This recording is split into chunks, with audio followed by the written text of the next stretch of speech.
চাওক তপন গগৈ হাৰিব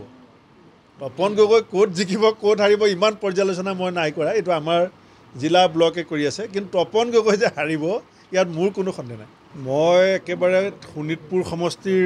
আমাৰ কাউণ্টিং এজেণ্ট নেতাসকলক লগ পোৱাৰ পৰা আৰম্ভ কৰি কালি লখিমপুৰ ডিব্ৰুগড় আজি আমাৰ যোৰহাট জিলাৰ আমাৰ যিকেইজন মূল নেতা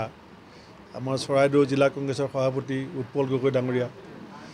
তেখেতক আহি লগ ধৰিছোঁ আৰু ইয়াত সকলোকে লগ পাই আমাৰ দলৰ নেতা কৰ্মীসকলৰ যিটো উৎসাহ দেখিছোঁ আৰু তেওঁলোকৰ যিটো বডি লেংগুৱেজ মোৰো ভাল লাগিছে কাৰণ যোৰহাটলৈ আহিলে ইলেকশ্যনৰ আগৰ পৰাই যোৰহাটৰ মানুহৰ যিটো আশা আছিলে যে গৌৰৱ গগৈ ডাঙৰীয়াই যোৰহাটৰ প্ৰাৰ্থী হ'ব লাগে আৰু যোৰহাটৰ ৰাইজৰ ইচ্ছামতে আমি কংগ্ৰেছ দলে গৌৰৱ গগৈ ডাঙৰীয়াক ইয়াত প্ৰাৰ্থী কৰিছিলোঁ আৰু ইলেকশ্যনত যোৰহাটৰ ৰাইজে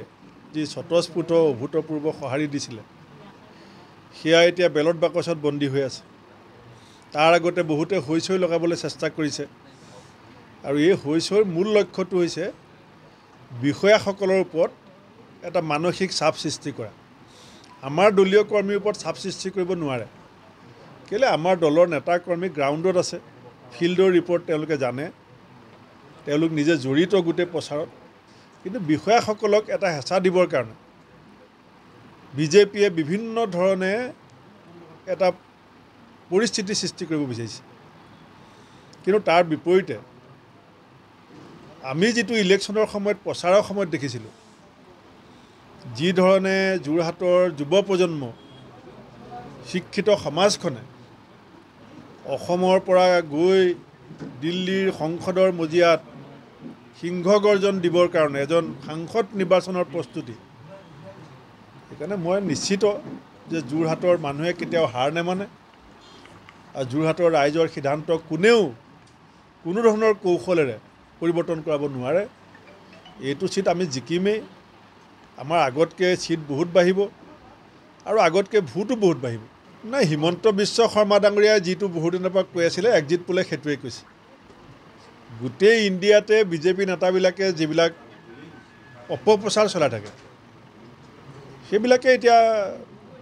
চেনেলৰ মালিকবিলাকৰ লগত তেওঁলোকৰ ভাল আপোনালোকে জানে ডাঙৰ ডাঙৰ চেনেলবিলাকৰ মালিক কোন কিন্তু আমাৰ অল পাৰ্টি খাৰ্গে ডাঙৰীয়াৰ ঘৰত গোট খাইছিলে গোটেই দেশৰ নেতাসকল গোট খাইছিলে আৰু গোট খাই পেলাই খাৰ্গে ডাঙৰীয়াই যিটো পৰিসংখ্যা দিছে আৰু দেশৰ মানুহে বিজেপিৰ পৰা পৰিত্ৰাণ বিচাৰিছে উত্তৰ প্ৰদেশ বিহাৰৰ ইলেকশ্যন আপোনালোকে টিভিত দেখিছে আমি দেখিছোঁ অসমত প্ৰিয়ংকা গান্ধী ডাঙৰীয়া যিদিনা যোৰহাটলৈ আহিছিলে বৰষুণৰ মাজত ৰাইজৰ যিটো উপস্থিতি আছিলে এই কথাবিলাকে আমাৰ এক্সিট পোল সোণাৰীত মোৰ দলৰ নেতা কৰ্মীসকলে যিটো কৈ আছে যোৰহাটৰ প্ৰতিটো অঞ্চলৰ আমাৰ দলৰ নেতা কৰ্মীৰ যিটো ভাষ্য কোনোবা চেণ্টাৰ ৱাইজত কম বেছি হ'ব কিন্তু সমষ্টি ভিত্তিক আমি যে জিকিম তাত আমাৰ দলৰ ব্লক সভাপতি কওক মণ্ডল সভাপতি কওক বুথ সভাপতি কওক জিলা সভাপতি কওক MLA কওক কাৰো সন্দেহ নাই আনকি AGPয়ে যিটো ৰিপৰ্ট বনাইছে সেইটো যদি ভালকৈ বিশ্লেষণ কৰি দেখিব তেওঁলোকে আত্মসন্তুষ্টি লাভ কৰিবৰ কাৰণে কেইহাজাৰমান ভোট বেছিকৈ বিজেপিক দিছে সেইটোতো সন্তুষ্টি লাভ কৰিবৰ কাৰণে আৰু লগৰ দলটোক ভাল লগাবৰ কাৰণে কোৱা কথা আওপকীয়াকৈ তেওঁলোকেও কৈছে আৰু বিজেপিও জানে ভালকৈ বিজেপিৰো বহু ব্যক্তিয়ে মোক আওপকীয়াকৈ কৈছে যে আমিতো মুখত কৈ আছোঁ কিন্তু আপোনালোকৰ ভাল হ'ব আগতে আসনৰ সংখ্যাটো মই সভাপতি হিচাপে এইকাৰণেই কৈ দিয়া নাই যে আমাৰ দলৰ প্ৰায়বিলাক নেতা কৰ্মী আৰু প্ৰাৰ্থী আশাবাদী হৈ আছে সেইকাৰণে যিহেতু আৰু কেইঘণ্টামান আছে আৰু 15-20 ঘণ্টাৰ পাছত আমি চবেই গম পাম কিন্তু এইটো মই দৃশ্যপটটো মই কৈছোঁ যে চিট বাঢ়িব আৰু ভোট বাঢ়িব